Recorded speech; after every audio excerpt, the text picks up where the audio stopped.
What is going on, guys? In today's video, sorry, I'm just gonna mute my phone. I'm gonna talk about why it's important to not give up on people, right?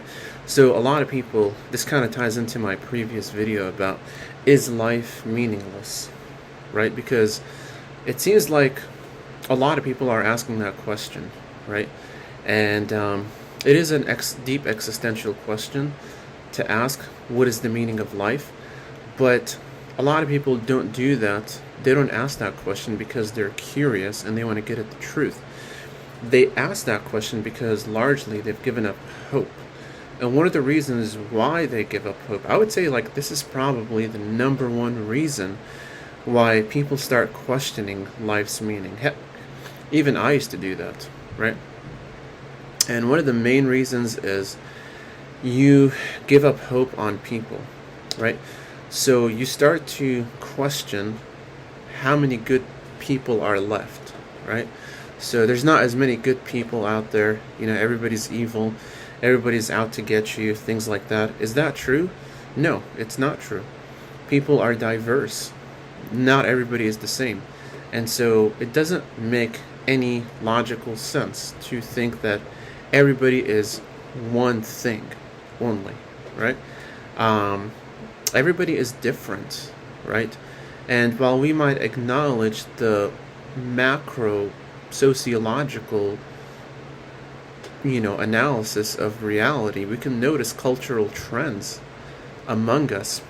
But at the end of the day, you want to treat each individual as their own individual. Because think about it this way.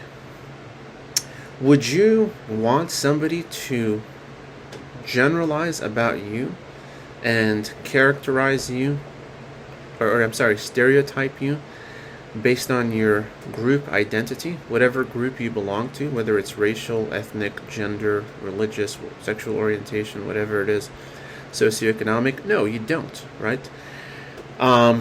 Those are questions that are more appropriate for social scientists to tackle, right? Because when it comes to intergroup dynamics, most people are not very well equipped to tackle those issues, right?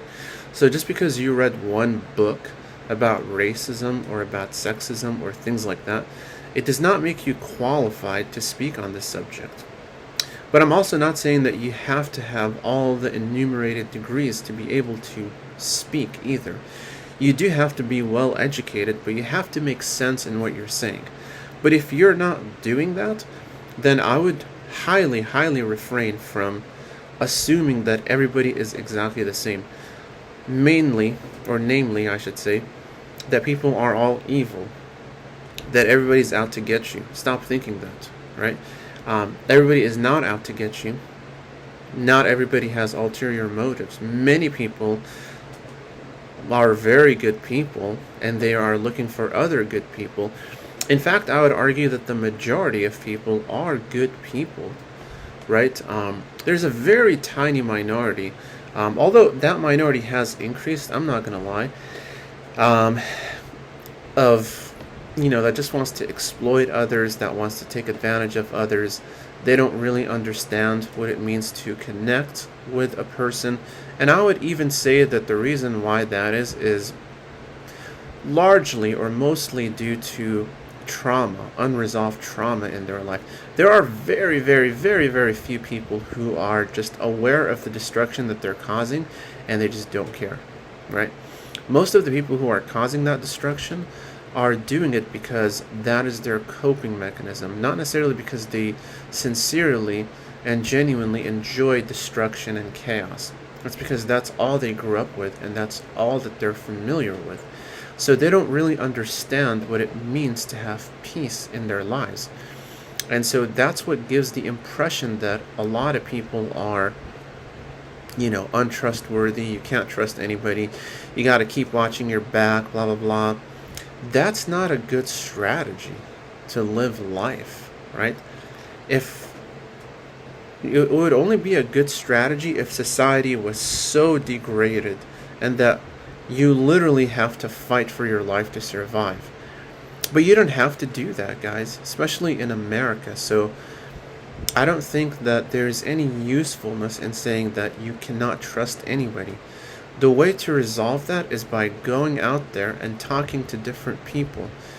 If you just sit behind your computer screen and watch videos all day, especially if those videos are done by people who are negative and pessimistic and they don't like other people because they don't like themselves, why would you listen to somebody like that?